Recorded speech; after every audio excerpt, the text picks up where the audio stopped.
Alright, so this will be a basic tutorial of how I make stacked leather sheaths. This is a sheath for this Bowie. So first off, we're going to start by chasing the knife out. And you want to be pretty accurate. The more experience you have with these, the easier it becomes, obviously, to make a nice tight-fitting sheath.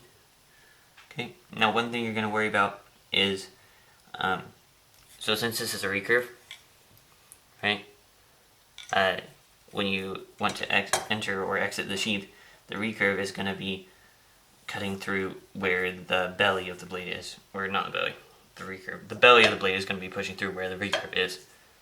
So what you're going to do is, when you put in your welt, this is our front welt, the line we're drawing right now, you're going to want a straight flat line from the belly into the recurve so that the welt isn't curved like the recurve is, and you cut through your welt. Okay, and I'm guessing most people know this, but the welt is the piece in between your top and bottom layers of leather, so you don't cut through your stitching. Right, and when you, so I'm going to put in the welt about 1/2 inch. This won't be the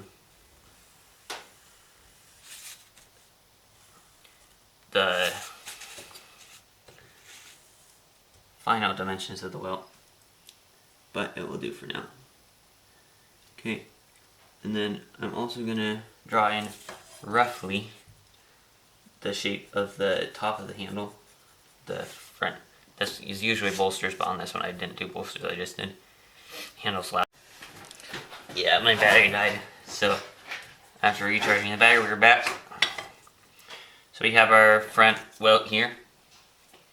Now we have to add our back belt. Since this is not a fold over sheet, this is a stacked leather sheet. Right, so this one's only about 1/4 inch, is what I usually do. So we can just draw that in. And now it doesn't need to be exact because honestly, I'll just cut this out oversized, and then I'll trim it down to where it needs to be. Alright, so that's all I need for my pattern right now. What I may do is I may end up cutting out a slot right here. You'll see later if I do it, to hold the so the handle goes right there. Alright, so I already cut out the pattern, put the pattern on the leather, and then trace it out, cut it out using this, which is a little knife I made to cut leather. And then, so what you want to do, so this is my front piece, okay? So I'm going to take my front piece, I'm going to flip it around. You're going to have to use your brain and think about this for a minute, because a lot of times I'll do it like this, right? And then I'll end up with the flesh side up, which is obviously not what you want. So we'll just line that up there. No, that's why you think about it. You line it out like this, okay? And you can make sure, think about it, okay, so we're gonna have 2 pieces like that, alright? And then I use pen sometimes. I find it doesn't bother me. I know some people, like leather working people, say not to use a pen.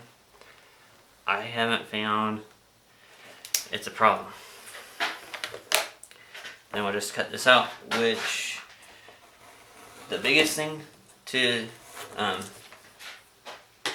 think about when you're cutting leather is having a sharp knife. I need to sharpen this one,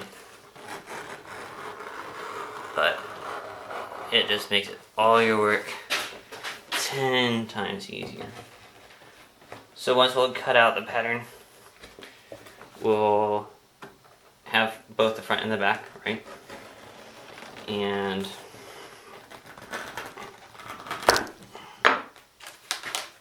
make sure we got the right size.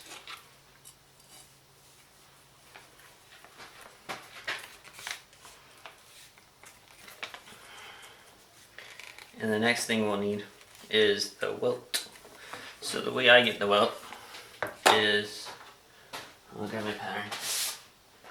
All I do is I cut a strip of leather 1/2 inch, and then I'll cut another strip of leather 1/4 inch.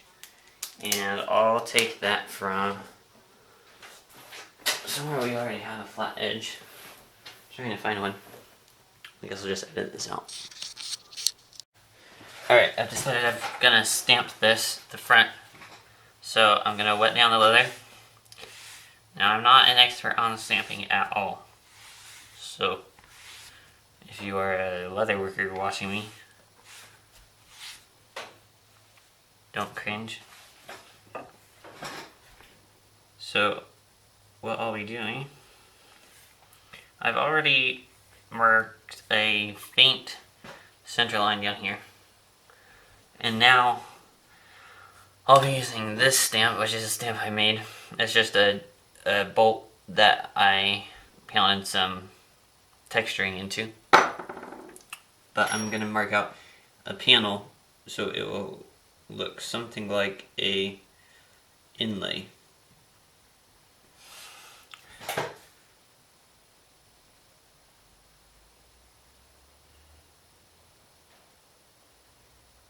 And hopefully this turns out okay. Usually when I stamp it doesn't though, so I'm not really sure why I'm trying to do this. But you never learn if you don't fail. So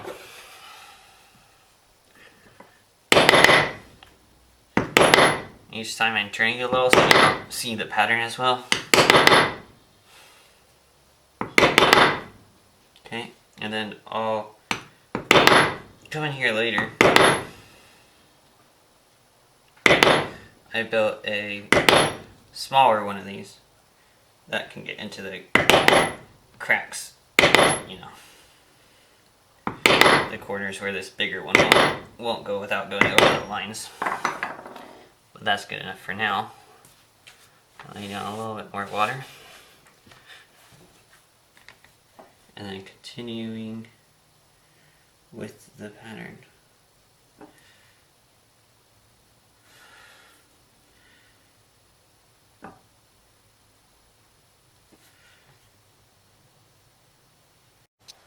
Okay, so before I glue in the welts, which I have cut little notches into the front one so that it can wrap around like this. I didn't have to do that with the back one because it's not a very fast curve. Before I put the welts in though, what we're going to do is bevel. This just takes off the sharp edge. Front and back. I don't know what the technical name for these front and back pieces are, but... Okay, so we beveled those. This is how the stamping turned out.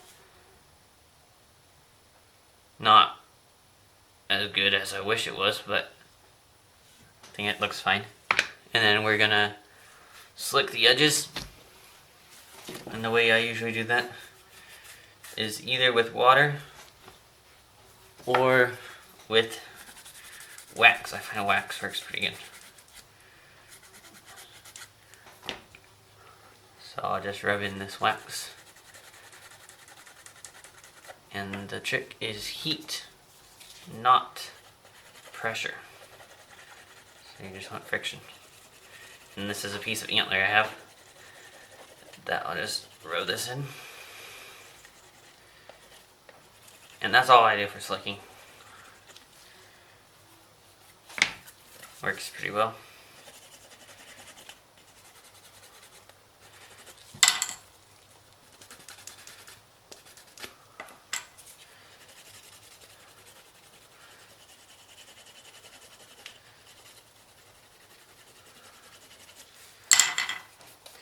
then, once we have those slicked, we can now glue in our welts.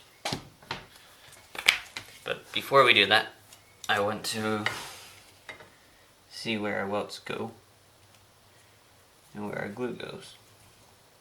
See how I cut this oversized and how that works better. Now, I wish I had a red pen, because red does not show up on leather once you've dyed it, as opposed to black. So what I'll do is just go like this, because no one's going to be seeing in that far. And then I'll just take the awl and mark where the welt should go after that.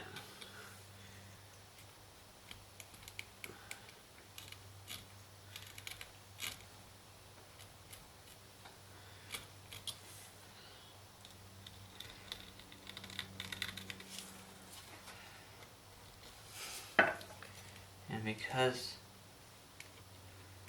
it'll actually be sliding in there,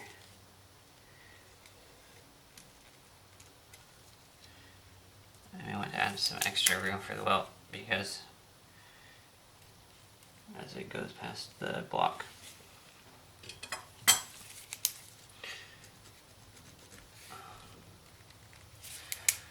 So we can take these pieces.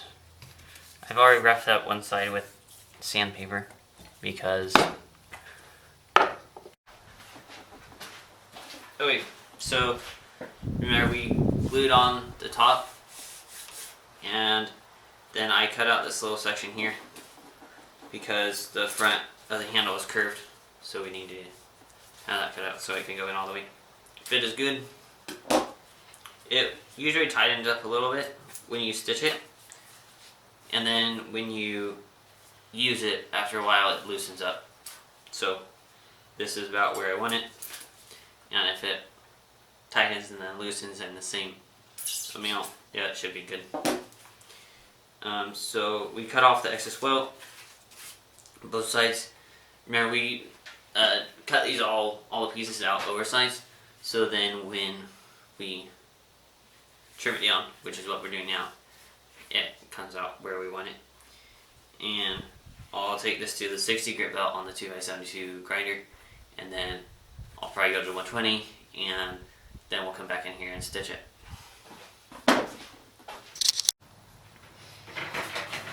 Okay, so now that that's done, I think I took it to 220, so we'll mark out our stitching line real quick, or not quick. This is Wickett and Craig 8 to 10 ounce skirting. It's a new hide, so I haven't had much experience with this particular leather, but I like it so far. This is a line to show me where the stitching will go, and then also just give a little spot for the stitching to sit in so it doesn't get worn off and doesn't sit proud of the leather, so that doesn't look good. And let's see, I'll take a, depending on which size of spacing you want, I think I actually want this one, so I'll go around and I'll mark where I'll drill out the holes, and I'll show you that in a minute. Actually, before we stitch it, I need to put in the belt loop, which will go on the back. So I'm just going to trace out the sheath real quick, and then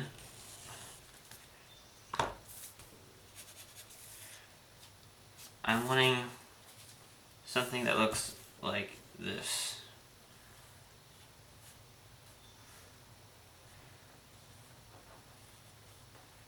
I'm not sure you can see this from the camera. So, I can't remember how I did this beforehand. It's been a while since I made one of these. But, we'll start out by saying we want it to be like here.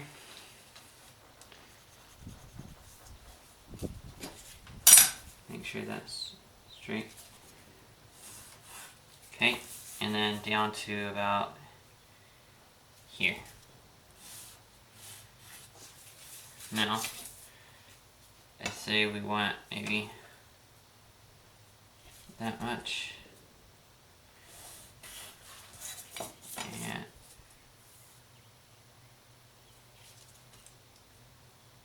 that much. And you'll see where we're going with this in a minute.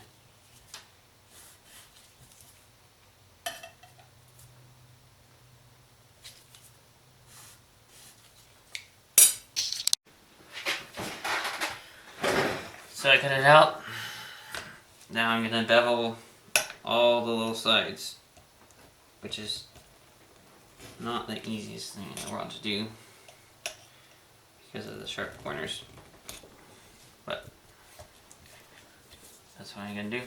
And then once I'm done with this, I'll go ahead and slick all the inside edges that I won't be able to reach once I glue it onto the sheath, the main body of the sheath.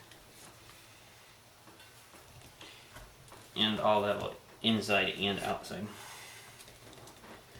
of this.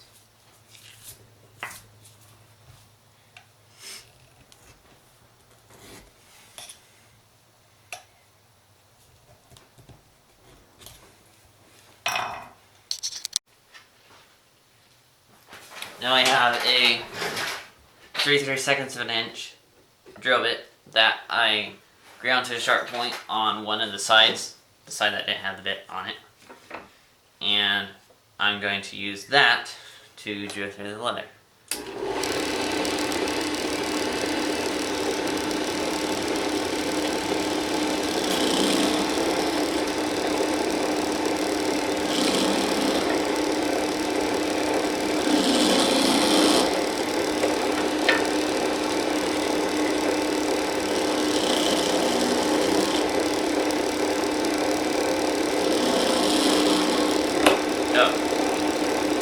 I guess I should mention that I already glued the belt piece, what do you call that, belt loop, onto the back.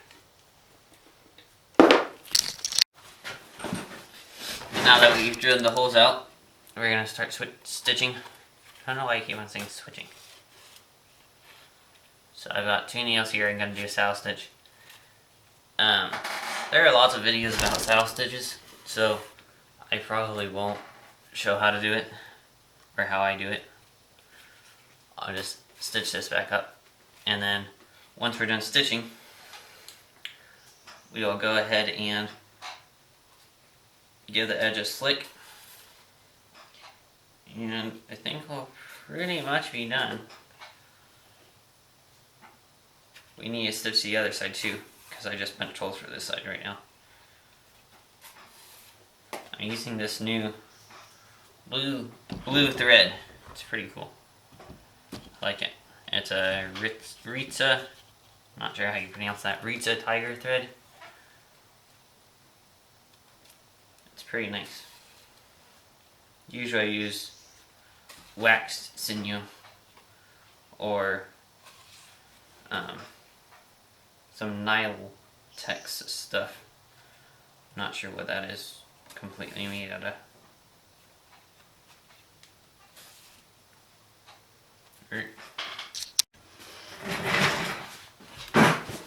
Alright, so I finished stitching it. I started dyeing the edges, and then I got dye on the front too, so I went ahead and dyed the whole thing, and I burnished the edges all nice and smooth, and I wish I had known I was going to dye this before I did, because now I wasn't able to get all underneath the belt loop blue, so you can still see little spots of brown underneath there, which is kind of disappointing.